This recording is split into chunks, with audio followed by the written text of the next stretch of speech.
So is this cooked? So no, you gotta cook the meat. Forget that genius crap, huh? All right, Devin. So why we come here? You can eat as much as you want. You can eat it raw. So how was your conversation with Billy Graham? I knew him. I'm not a real genius. It's a work. But you know what I like most about Billy Graham?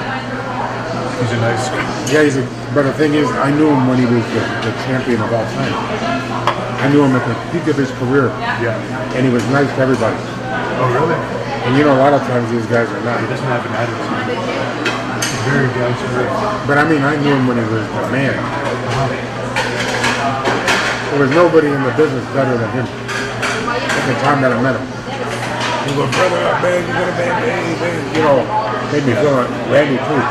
Randy was just a guy, skinny guy out of baseball. Yeah. Billy Graham gave him encouragement. He said, Brother, you're gonna make it, brother. You gotta make it. You know, but he was that way with everybody. Yeah, he just got a bad deck of cards dealt to him. And he made mistakes. He told me about he always upgraded to first class and he flew instead of driving to the towns. Small things. Hanging out with Billy for a week was pretty sobering. His liver is cirrhosis again, his second liver, which means it's dried up.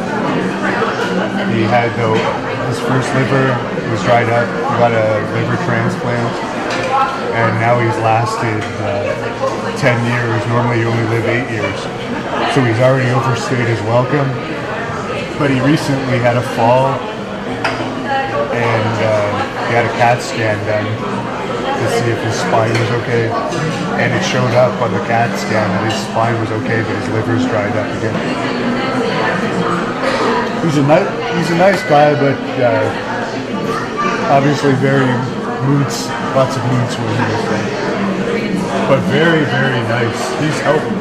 Just getting me those appointments, that's above and beyond a nice person. he's incredible. And he even shot an angle with me in the restaurant. I was waiting to say cats. I don't know what I'm eating here. What's it doing? What was that? This is not food, you know?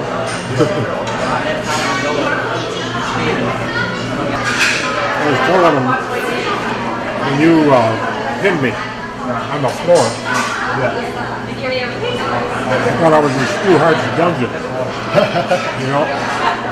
First, I couldn't breathe, so I tried like hell to get off my back. And I couldn't because you're too strong. So I said, well, this ain't gonna work because he's too strong. So I decided to just relax. Wouldn't need as much oxygen if I relaxed. Hopefully you just let me up. Finally you did. And I knew I was gonna live. And I'll tell you what, you're too strong to fuck with. I was out of my league. At least we caught the match on tape. So what happened after the match backstage? I thought the match had gone pretty well. I didn't notice. What are you laughing? No, I didn't notice anything unusual about the match. And of course, at that point, I didn't realize it was his only shirt. But yeah, I basically hear some yelling and turn around, and the next thing I know, Lanny tried to slap me in the face. I think you actually connected with the slap. And then, really, it was a few years ago, I don't really remember it, but there was a scuffle and then a lot of yelling afterwards. That's the main thing I remember, is you and Honky Tonk Man yelling at me. and I was worried that you were going to leave because you had said I thought I had retired from wrestling one match too late.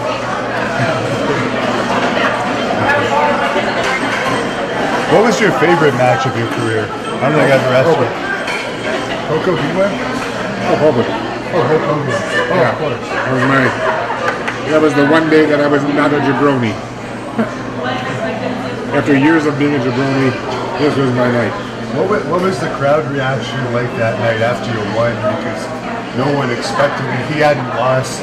At that point, when was the last time he lost? It had been, I can't remember him losing too much in the 80s.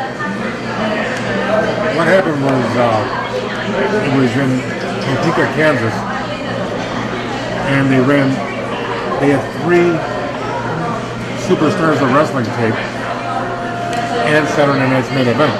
So those people that were there like at 1 in the morning, and that's when the match happened, at about 1 in the morning.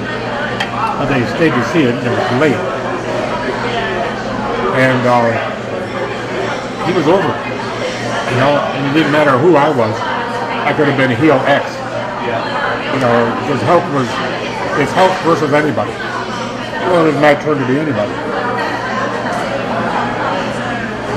And